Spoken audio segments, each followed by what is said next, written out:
Okay, so this is going to be Chapter 9, Lesson 1 from Jacob's Algebra. This lesson concentrates on what is a monomial. So it's monomial. In lessons 2 and 3, we'll be talking about polynomials. A monomial is any expression of the form a times x to the n. Now the a can be any number. It can be positive, it can be negative, it can be a fraction. It can also be 0. Your n can be any non-negative integer. This number that's in front of the x, what's listed here as an a, that is called the coefficient. And the coefficient just means the constant that you are multiplying by the variable. And then this n, the exponent, we're calling that the degree of the monomial. So the degree is just the exponent on the x. The coefficient is the number in front of the x. So if you have a number like 3x squared, 3 is the coefficient and 2 is the degree. If you have a number like -8, well, you don't see an x in this one, but you could say it's multiplied by x to the 0 because x to the 0 is 1. So our coefficient is -8 and our degree is 0. Okay, so the first example problem here is number 4, which is just like number 11. So number 4, we have several different monomials, and we need to say what are the degrees and what are the coefficients. So for part A, we have 7x squared. The coefficient is the number in front of the x, that's 7. The degree is the exponent on the x, and that's 2. Part B, we have x to the 6th. Our coefficient is the number in front of the x. Well, there isn't a number here, so it's understood to be a 1. So our coefficient is 1. And then our degree is the exponent, so that's 6. Okay, part C, we have -4x. Our coefficient is the number in front of the x, so that is -4. Our degree is the exponent on the x. Now, there isn't one listed here, but remember, it's understood that the coefficient is 1 if there isn't one, that the degree is 1 if there isn't one listed. So the coefficient is -4 and the degree is 1. Okay, the last one for this part D is just a number 5. Well, there is no x here, so we can say times x to the 0th power because x to the 0th power is 1. So now the number in front of the x is 5, so our coefficient is 5 and our degree is 0. So if you just see a number with nothing else like -1/2, that number is the coefficient and the degree is going to be 0 because it's times x to the 0. Okay, so next we're going to look at number 5. Number 5 is just like number 12. And it says, tell whether each of the following expressions is a monomial. Remember, all it needs for a monomial to be a monomial, sorry, my mouth is getting tangled up here, is you need some number, any number, positive or negative. It can be a fraction, it can even be 0, times x to some power. And that power has to be a non-negative integer. It can be 0, but it has to be an integer to be a monomial. So for part A, we have 1/2 x. So we have a number, and then we have times x. And since there is no degree list written here, we just put in a 1 because it's understood to be 1. That is a monomial. Okay, part B, we have x to the -2. Well, it's understood that when we don't write down a coefficient, that the coefficient is 1. So the coefficient is 1 times x to an exponent. But this is a negative number. And for a monomial, it has to be a positive number, well, or non-negative. So while for 5a, the answer was yes, it's a monomial. For part B, the answer is no because our exponent is negative. Okay, part C, we have -2x. It is just fine for the coefficient to be negative. That is fine. It's just the power of x that cannot be negative. So there is no power written here, so it's understood to be 1. And this is a monomial, so the answer is yes. Part D, 2 over x. Well, this time we have an x in the denominator of a fraction. Remember that 1 over x is the same thing as x to the minus 1. So we could rewrite 2 over x as 2 times x to the negative 1. That means we have a negative exponent. So this is not a monomial. The answer would be no. And then for part, oh, I'm sorry, that was actually part E. I got off kilter on this. Okay, so I'm going to go back. This was E. Part D is negative 2. Negative 2 is any number. Since there is no x after it, we can write down times x to the 0 because x to the 0 is 1. This is a monomial because you can have a negative coefficient and you can have a 0 degree. Okay, the last one is part F, which is 2 to the x. This is not a monomial, so the answer is no, because your x has to be raised to a power. X can't be the power to which something is raised, not and be a monomial. Okay, so that was number 5, which is just like number 12. Next, we are going to look at number 6. Number 6 is just like number 13. It says, if possible, write each of the following expressions as a monomial. Anytime you are multiplying, it will be possible. Anytime you are raising to a positive power, and what you have is to a positive power, it will be possible. Adding is only it can only make a monomial if they're both the same kinds of things. Think of x squared as a triangle. If you take an x squared and you add an x to the 4th to it, well, x to the 4th we're going to say is a square. You can't add squares and rectangles. They aren't the same kind of thing. It's like with fractions. You can't add halves to thirds. You have to convert them in order to be able to add them together. Well, we don't have any way to convert with variables because we don't know what the variables are equal to. So you have to have the same kind of thing in order to be able to add or subtract them. But you can multiply anything. So for 6, we're going to look at part A. We have 2x plus 7x.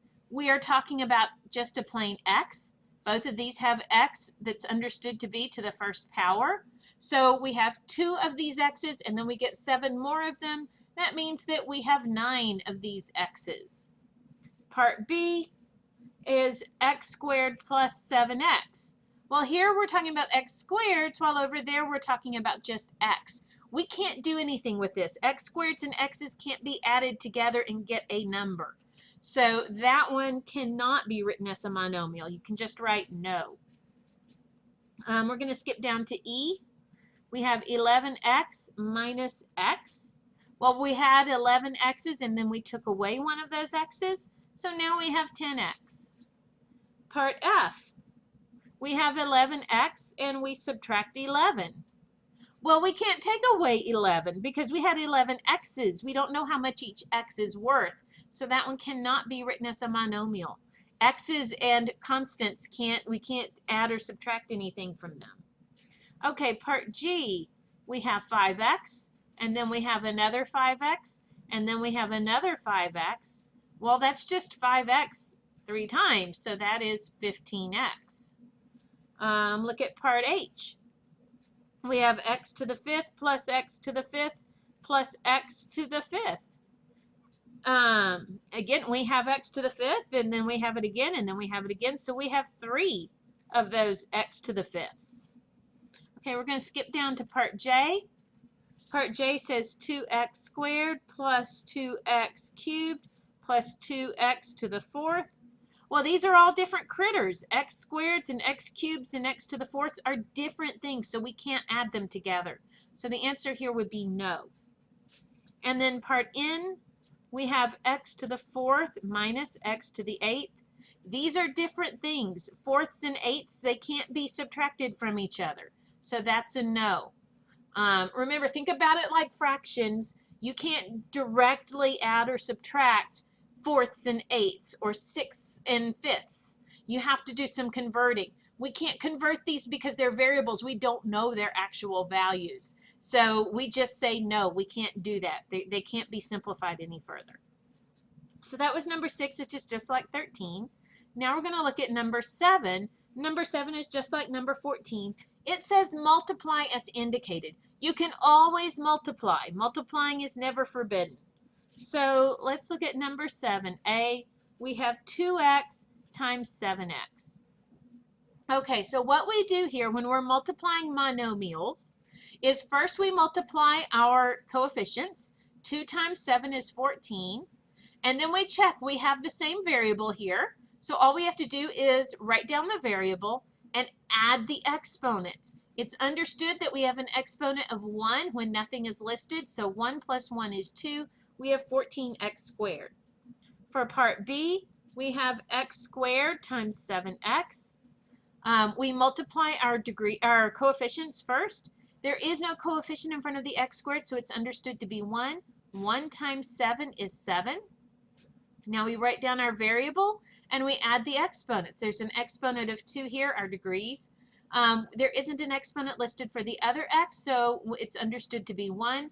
2 plus 1 is 3, 7x cubed. Okay, part C, we have x squared times x to the 7th. This time, both of our coefficients are understood to be 1, so 1 times 1 is 1. And then we write down our x, and we add our exponents. X squared times x to the 7th, that means 2 plus 7 is 9. So our answer is just x to the 9th. Now we're going to skip down to part G. Part G has 5x times 5x times 5x. So we've got to multiply all of our coefficients. 5 times 5 times 5, that's 125. Then we write down our variable, and we add the exponents. X to the first power, x to the first power, x to the first power. 1 plus 1 plus 1 is 3. So it's 125x cubed. Okay, part H, we have x to the 5th times x to the 5th times x to the 5th. Our coefficients for all of these are understood to be 1. 1 times 1 times 1 is 1. Now we write down our variable x, and we add our exponents. 5 plus 5 plus 5 is 15. Okay, now we're going to jump down even farther, down to part M, and we have negative 6x times x to the 6th. So first we multiply our coefficients. Negative 6 times an understood 1, so that's negative 6. We write down our variable, and then we add our exponents. An understood 1 plus our 6 gives us an exponent of 7. Negative 6x to the 7th. Okay, part N, we have 4x to the 5th, and then we are going to square that. Remember, when you're squaring something inside parentheses, you have to square everything. So this is 4 squared times x to the 5th squared. Well, 4 squared is 16. X to the 5th squared, since we are raising a power to a power, we have to multiply our exponents. So this is going to be x to the 10th, 16x to the 10th. And now the final part for this is part O. Part O is negative 5x to the 4th, and then that is raised to the 3rd power. This means that we have to raise everything inside the parentheses to the 3rd power. So this is negative 5 to the 3rd power times x to the 4th to the 3rd power. A negative number raised to an odd power is still going to be negative, so this is negative 125. When we raise a power to a power, we multiply those powers. So this is going to be x to the 12th, because 4 times 3 is 12. So we get negative 125 x to the 12th. Okay, so next, that was number 7, which is like number 14. And now we're just going to do a quick run over number 8. We have two monomials, 5x cubed and 20x cubed. Part A says, what is the coefficient of the monomial that results from adding them? Well, 5x cubed plus 20x cubed, since they are the same kind of thing, they're both x cubed, we can write down x cubed, and then we add our coefficients. 5 plus 20 is 25. So the question is, what is the coefficient? The coefficient is 25. Part B says, what is the coefficient that results from multiplying them? Well, 5x cubed times 20x cubed. First, we multiply our coefficients. 5 times 20 is 100. And then we write down our variable and we add our exponent.